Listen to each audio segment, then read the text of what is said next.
I grew up in this like backwoods Southern Baptist church in the deep backside of South Carolina, and occasionally we would have like these revival situations where like a visiting pastor would come through the area and he would do like a Sunday evening service or sometimes even like a Sunday morning service. And we had this one fellow come.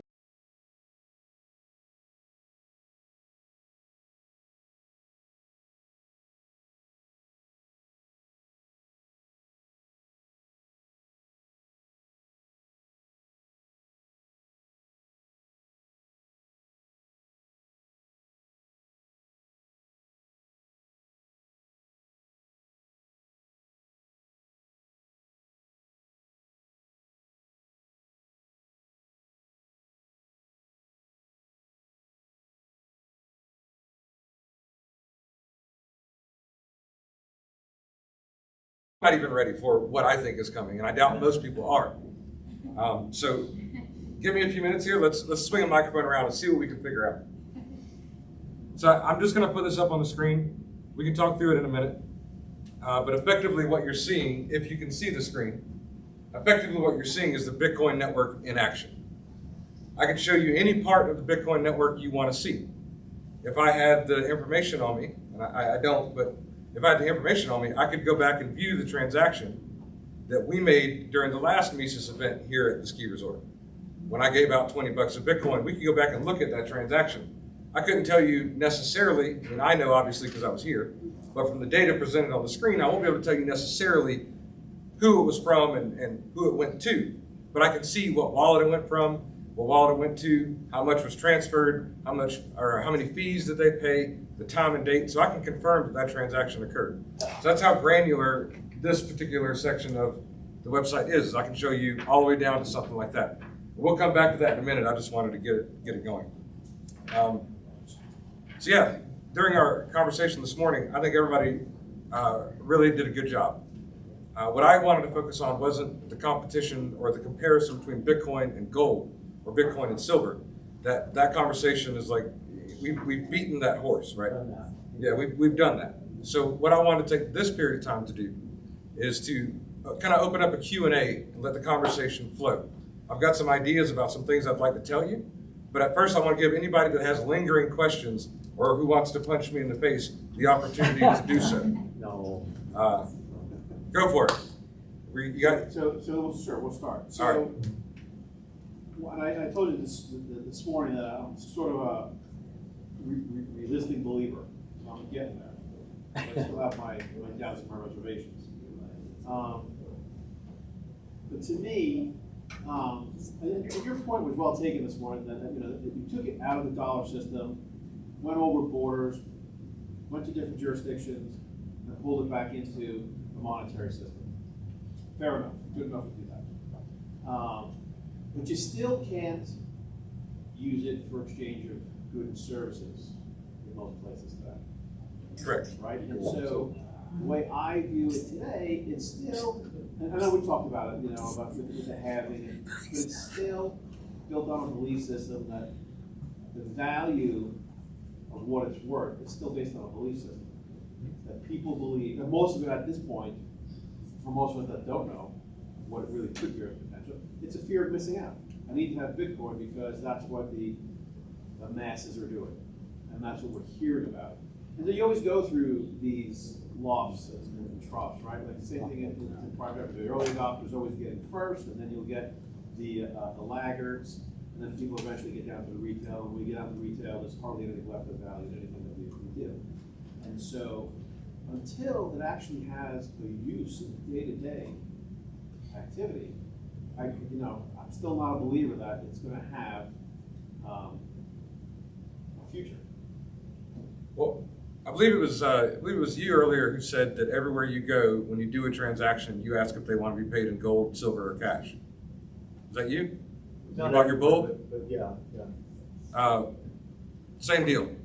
Like if I could sit one-on-one with the ski resort owner, like you want to do Bitcoin? I'll help you. It's not hard. It's the same principle, right? Like everything has to go through growing pains. And gold and silver suffers the exact same issue that you're describing.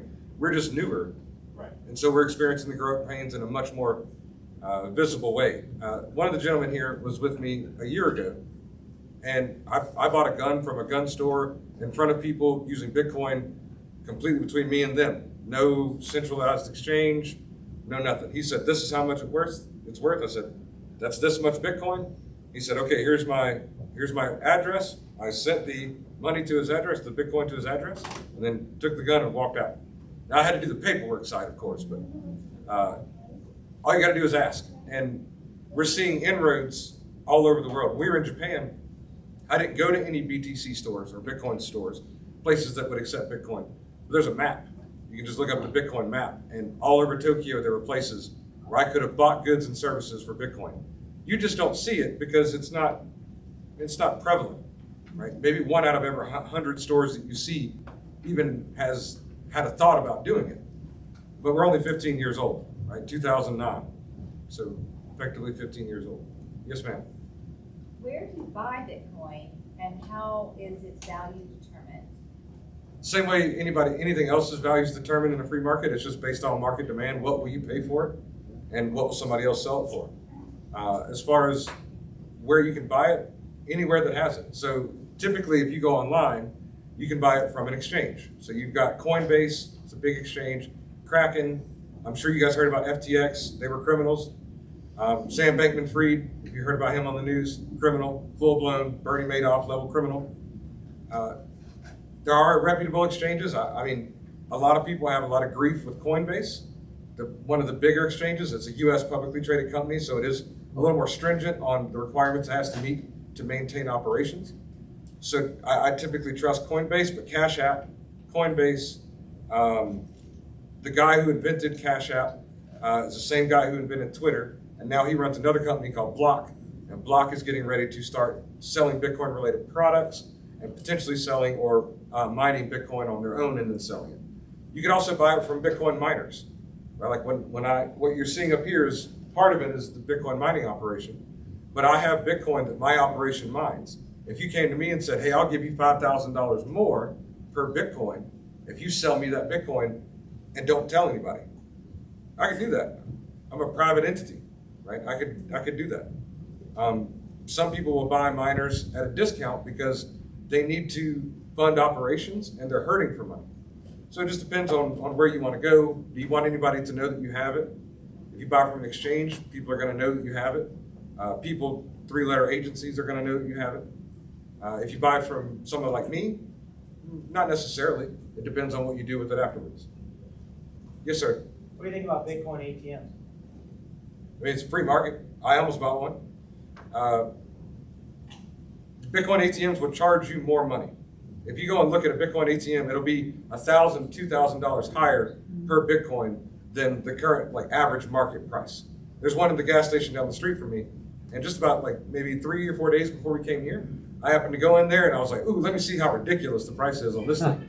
And sure enough, it was $2,000 more. I could have bought the same Bitcoin on my phone for $2,000 less. So they got to make their premium.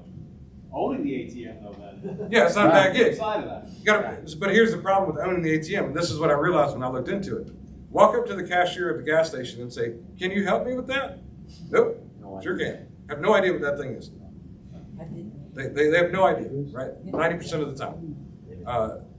At some point, everybody will, just like everybody knows how to run a regular ATM. Who cares? But it's just a matter of time. Yes, sir. You're probably familiar with Saifedean Amwis's book, The Bitcoin Standard, which is a fantastic book. Most of the book is just a history of money, and then kind of at the end he talks about Bitcoin and how it works and how he thinks the future of it looks. And he ultimately he theorizes that Bitcoin itself probably won't be used so much as direct exchange, but more so would be kind of like the reserve currency that then is kind of tallied after the fact, kind of like how it works with gold and silver depositories, or I guess with how central banks work currently. Do you agree with that theory? And he kind of bases it off of the idea that the Bitcoin network is only capable of so many transactions per any period of time, and that if every single transaction were to be conducted in it, it would not be capable performing. So I'm just curious what your thoughts are on that theory and what you think ultimately, you know, if it became ubiquitous that people were using Bitcoin, how would it function, given that it does have certain limitations? I completely agree with what he's saying, is that eventually it becomes more like a kind of a reserve asset for the world or for a given nation versus being an everyday transactional thing. Bitcoin really wasn't built for buying coffee, it was built for buying cargo ships, right? It's meant to do what the financial institutions we rely on today do, which is record transactions, transfer money between parties that are willing, and be completely transparent as to who is, well, not who, but what wallet is transferring to what wallet. So everyone knows what the balance is. If you apply that to like a national level reserve system, right now we have no idea, and I might catch some flack for this, we have no idea how much gold the United States actually physically owns. I could be wrong on that. I'm not up to date on my Fort Knox conspiracy theories. But what I'm saying is that we don't actually know. If the United States were to adopt Bitcoin as a reserve asset, there'd be no budgetary issues because we could visibly see where every single Bitcoin went. Now you come down to like the individual level, how do we then operate if we're not operating within Bitcoin? Well, it depends on what place you live. I suspect that in the United States, there'll be something akin to the dollar, not in like a CBDC way, but like a digital dollar almost, that is balanced off of Bitcoin, and you can see how much is in your Bitcoin balance in real time for real because you can see everything that happens in Bitcoin. They can't hide from us. They can hide the gold from us theoretically, but they can't hide what they do with Bitcoin from us. So we don't need to transfer in Bitcoin all the time. We just need to have final settlement be completed on the Bitcoin transaction layer. For instance, I don't know how well this is showing up out there. There's a glare for me. Let me scroll down. If you look at this section here where all these little pop-ups are coming, I don't know how well everybody can see it, but this big block right here, every little square, every big square, every medium-sized square is a transaction that somebody's doing. So if you have this at a nation state level, imagine that the United States and another friendly country are exchanging value between them for whatever reason. We can see it. We can see when it occurs, assuming that we know the addresses, which at some point you generally find out who the big addresses are. So as long as that's occurring and it's transparent, we know that our money, whatever money we happen to be using, if it's based on this, we know how much is there. Does that make sense? Does that answer the question, or am I completely off base? Yeah, I think that answers my question. I just kind of wanted to get your thoughts on that Saifedean's theory as to what the ultimate use of Bitcoin would look like. Yeah, I think it becomes a reserve asset for the entire globe. If you look at El Salvador, they're buying one Bitcoin every day and have been for like a year. They've legalized Bitcoin as a currency within their country. You can pay your taxes, you can buy a passport. You can buy a El Salvador passport for 2 Bitcoin. You can just become a citizen of El Salvador for 2 Bitcoin. Yes, you can just go down there with 2 Bitcoin and they're like, okay, cool, that sounds good. Russia just legalized Bitcoin mining. A year ago, they said Bitcoin was completely banned. China's next. They banned Bitcoin theoretically 3 years ago, and there's more Bitcoin in China now than there's ever been.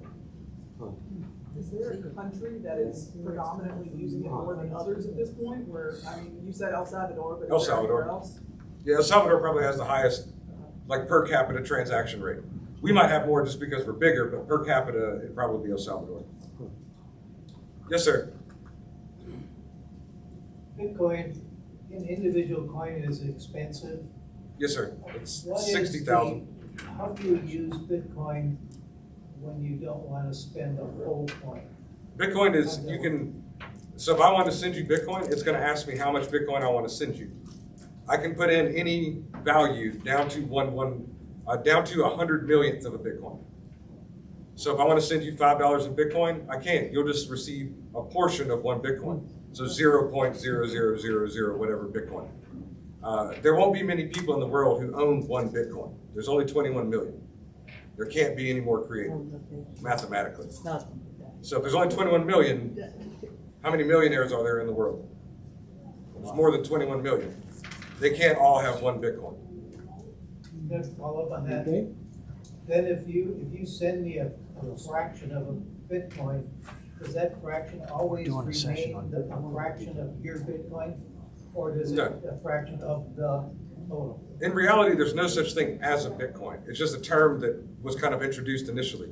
A Bitcoin is just 100 million, what we call Satoshis or units. It's 100 million units. So if you get 100 million Satoshis, you could get 10 from him, 10 from him, and the rest from somebody else. It's not all part of one Bitcoin. It's just 100 million Satoshis. We just use one Bitcoin as like a term to reference 100 million Satoshis. Just like we use $1 to reference 100 pennies. Yes, sir. When purchasing cryptocurrency, why is it that you have to, or most people will tell you as a good rule of thumb, to purchase in one place, cash out there to get a wallet elsewhere? And if that's the case, what would be your recommended pattern of buying and then storing? So generally, the recommendation comes from the idea of, like, if I bought gold and silver, and then I said, you guys hold it for me. Just give me a piece of paper that says I own it. If they just decide to leave Tennessee and take the gold with them, I got a nice piece of paper, but I have nothing else. So that's why you generally want to buy it and take it off the exchange. When you take it off the exchange, you could put it on a different exchange. But typically what you want to do is you want to put it into some type of storage. And all storage is, it means an address that you control, that you have the passwords for, that you have secured the passwords. Your definition of secure passwords is up to you. You could have the passwords written down on a piece of paper in a nice safe. You could have them stored in your brain. You could have them etched in steel. You could have them tattooed across your back. However you want to remember those words, you can remember those words in that fashion. That's for safety, because then, in our gold example, I now have the gold in my possession. It cannot be removed without you removing it from my possession. You have to come through me to some degree in order to get it. And because I believe in responsibility and being accountable for your actions, to me that sounds like the best form of security I can get, because then there's nobody else for me to blame. Right? It's me and a pistol, buck naked at the bottom of the stairs on a Tuesday night versus you. We're going to do it. That's how we're going to do it. Right? We're going to do it under my roof, under my rules, and if I lose, by God, I lose. Right? You're the better man or woman, whatever, tiger, whatever person. Any more questions? I want to present a theory. Yes, sir. So what's your thoughts on people that push back saying there's not enough energy to mine all of this? I'm so glad you asked that question. It's working. Where's she at? There she is. Now we're going to talk about what we talked about. Yeah, I love that. I'm so All right. glad. Is there or isn't there, first of all? There is. There's way more. Okay. Forever times infinity. Imagine this. What is the currency of the known universe? How does the known universe exchange energy or exchange state? It's all done through energy, right? When I eat a cheeseburger, that becomes a walking step. That's chemical to mechanical energy. When my foot hits the ground, that's friction that generates heat. That heat then dissipates as energy into the atmosphere. Every single interaction, chemical, mechanical, electrical, every single interaction we have in this universe is based off energy. The problem is it's hard to harness. Right? There's more energy coming from this giant reactor in the sky than we'll ever be able to harness, given our current technology and probably technology for the next 100 years. When you talk about nuclear energy, it's completely abundant, but it's hard to do. It requires knowledge, land, space. Talk about hydroelectricity. It's a great thing, but again, it's only available in locations where it's either engineered or naturally available. Energy is all around us. It's everywhere. The reason that we pay for energy is because it's hard to get into one spot and transmit it to you. So we have to pay for that cost that's associated with getting it to you. But what happens if, let me back up. Let's go to Africa for a second. Let's talk about Africa. If I go to Africa and I find a river in the middle of nowhere in which I could harness a lot of electrical energy and then sell it, the problem becomes is, if that's a remote region, who am I going to sell it to? It's expensive to transport, and I have loss during transport. It may cost me way more to get it to you than I can actually generate. But what if there was somebody who said, I'll buy all of it, except for the part that you want to use to light this village? That's what Bitcoin miners are. We're the dung beetles of energy. We'll buy all of it. If it's cheap enough, we'll buy all of it. In Texas, I watch it happen all the time with my job. The Texas miners, during the heat of the day or when the wind stops blowing, they turn off. They just shut the miners down. You'll watch the power for the Texas miner collective, I guess you call it, just drop off the map, go away. 6 hours later, 4 hours later, they just turn back up. Because during that window, the community, or because wind stopped blowing, during that window, the community needed energy, and there wasn't enough energy being produced to compensate both the Bitcoin miner, or to energize the Bitcoin miner and the population of the area. So the Bitcoin miners shut down. So now you get that energy. But the power company didn't change anything. They're still running at full throttle, 100%. They don't have any ups and downs. They don't have to respond to the demands. We're like a permanent battery. You can pour all the energy you want into us and we'll pay you for it. And when you need it back, we'll turn off. And you can keep going. You can run, instead of, if you think of like a car, stop and go traffic eats up a lot of gas. The same thing for power generation. Demand, lack of demand, demand, lack of demand eats up a lot of energy. It eats up a lot of profits. It causes a lot of technical issues. When you can just run at 90% capacity around the clock at 70 miles an hour down the interstate with cruise control. You can do that because Bitcoin miners will just sit there and consume all the energy. All the solar panels that you see around, they only operate during the day. They have to store that energy at night. That's a big expense. But what if you didn't have to store that energy at night? Right? What if you could sell all excess energy that isn't being sent to the grid during the day directly to us, and the next morning you just start generating new energy? You don't need to store anything because we'll just buy it all. That's what they're after anyway. They want money. So I know that wasn't necessarily a direct answer to your question about is there enough, but we're surrounded by it. We generate it. We are it. There's plenty. Ray, The can you limitation speak is us to, as humans and technology, not to be able to harness all of it. Yes. Yeah, it's a technology, it's a technology hurdle, it's a mental hurdle. Okay. can you speak a little bit to how the projections on AI compare to Bitcoin usage and energy? Oh, AI is a monster. It's super hungry. It's off. The difference between AI is it can't turn off. Right, So if you have an AI data center, it'll pay almost anything for power. I mean, they just need it. Amazon doesn't care about the cost, it just needs the power. So if Amazon or another AI company is eating up a lot of energy, they're not going to turn off for you when you want air conditioning because they don't make money when they're turned off. Bitcoin miners make money when they're turned off because we have power purchase agreements. If we turn off, you pay us to turn off. So we're going to turn off in response to the demands of the community. AI is not. AI is going to consume it and you can just be hot. Climate change. AI is creating climate change apparently. So, but you see what I'm saying is that AI doesn't care. Bitcoin, at least to some extent, we do because we have to survive with you. Right? Yes, sir. yes, Cindy. Just the context to his question, and remind me, you mentioned 21 million Bitcoins. Is that how many is produced now, or that's the maximum? That's the maximum. Right now it's about 20 million. Okay, so essentially 95% of all the Bitcoins that will ever be are made now. Only 5% is available to mine. That's Yes. mathematically could ever be made. Yes, so 2009, when the entity that created Bitcoin went by the name of Satoshi Nakamoto, when he turned on the first Bitcoin miners, it was just his computer. Every 10 minutes it would generate 50 Bitcoins. 4 years later, 25 Bitcoins. 4 years later, 12 and a half. 4 years later, 6 and a quarter. That's when I got involved. Now, 3 and an eighth. Keep going, keep going, keep going. Eventually you get to the point where 1 Bitcoin is not produced in an entire year. And near the year 2140, there'll be no more Bitcoin produced. And miners who handle all the transactions for everyone in the Bitcoin network have to survive off transaction fees. And presumably, the price of Bitcoin will be high enough that transaction fees alone will be enough to maintain miners and keep them afloat. Less efficient miners will go offline, just as today less efficient miners go offline. Every time the halving just occurred in April, I think it was April, my mining operation took a 50% loss because now there's 50% less Bitcoin being produced by the same machines that produced twice that amount the day before. The price has to reflect that for me to maintain, and the price hasn't doubled from its all-time high of 68 grand or so. 73 here recently, but historically 68 grand. So until the price becomes 120,000 a Bitcoin, in money terms, in dollar terms, I'm losing half every day. So I'm hoping for an October upswing.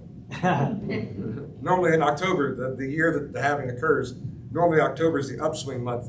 May or may not be related to the November elections because it's always on an election year. Question. Yes, sir.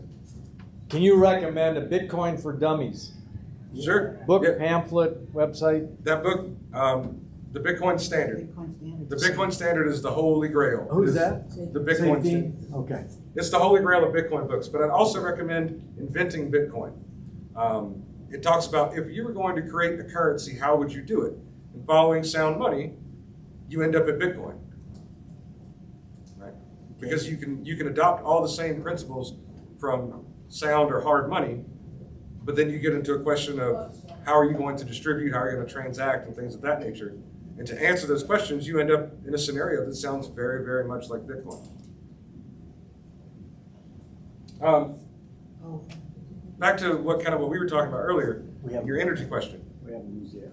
If energy is the thing that drives, energy and math are the things that drive the mechanics of the universe, right? From black holes to the formation of planets. It's all based on transitional states of energy and math.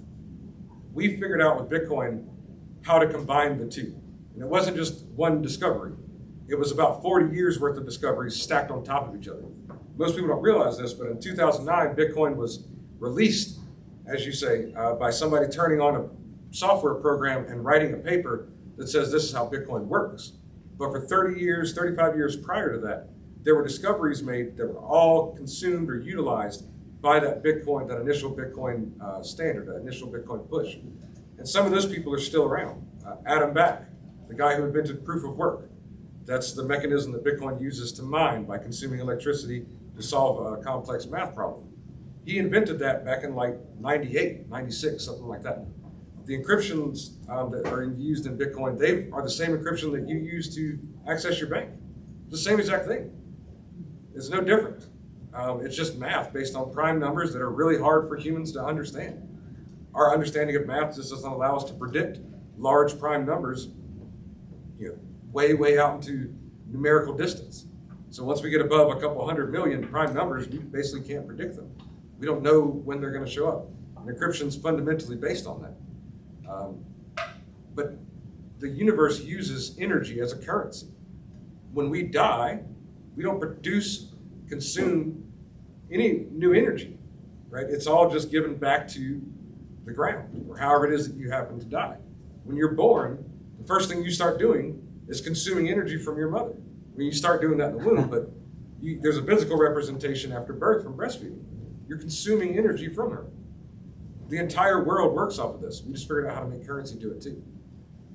Yes, ma'am. Having said that, will quantum computers affect Bitcoin mining? Yes. How, in what way? Quantum computers are scary. They're scary in a whole different way than AI is. Think of AI as your brain.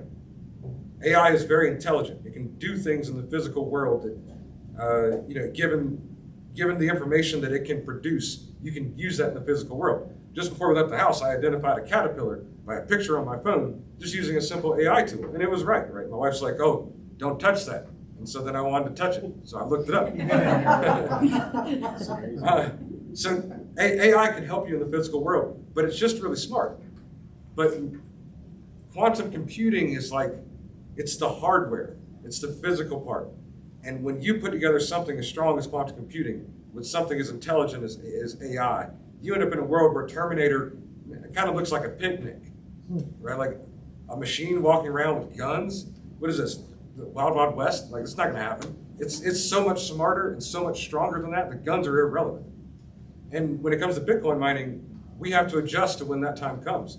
And the adjustment will likely be that we'll adopt quantum levels of encryption or quantum levels of hardware to operate on the same playing field. Because a quantum computer against a quantum computer is just like a computer versus a computer today. You have to, like gunpowder, either adopt or die. So we'll have to adopt when it gets good enough to where A, we can adopt it, and B, it's a concern. But it doesn't affect the 21 million limit. No, not theoretically. The 21 million limit is just one line of code. And all it effectively says is that every 4 years, you will cut the supply of Bitcoin in half. You will start at 0, and the first distribution every 10 minutes will be 50 Bitcoins. You do the math, you end up at 21 million Bitcoins in about 140 years, 130 years. So there's no person that's like 21 million or die. It's just you have to get all of us to agree to a change that's more than 21 million. And I would never do that, because why would I? It subtracts value from my asset. So I would never agree, nor download your software or update my machines to do more than 21 million, and no rational person would. It's a system that gets stronger when attacked and defends itself by the sheer nature of what it wants to do, which is make the world a better and more fair place. Okay, we're gonna have to wrap it up, just to stay on track. Yes, sir. I did want to mention one little thing analog to this. Thank you for being patient without any questions. Like I mentioned before, around 1993, I was in Brasov, Romania, after the fall of the Iron Curtain, and I saw at their farmers market all the little stalls, and every one of them had a stack of Marlboro cigarettes on them. And I asked my partner in Bucharest, I said, what's that? Well, that's our currency, Marlboro Reds. Even though they were working on more stable currency, says, well, that's been our established solid currency here for many years in the East. We think it absurd, but they accepted it completely. So, and I think that's one way to help me get my head wrapped around all this, and been very patient to kind of walk us through these things. Wait, just think if you were born into a Bitcoin world, you wouldn't question it. No, you only absolutely question not. it in relation to the dollar. And can it beat it? Yeah. I think it's the best shot we got, Yeah, because the dollar is, I think, is a legitimate tool of evil. Yeah, well, we know what's happening to the dollar every day. Yeah, It's not good. it's a tool for warmongering and control. Bitcoin's a tool for energy creation, freedom, and free-range chickens. Thank you, Trey. Yeah, thank you guys. Okay, so we are officially now well into the happy hour.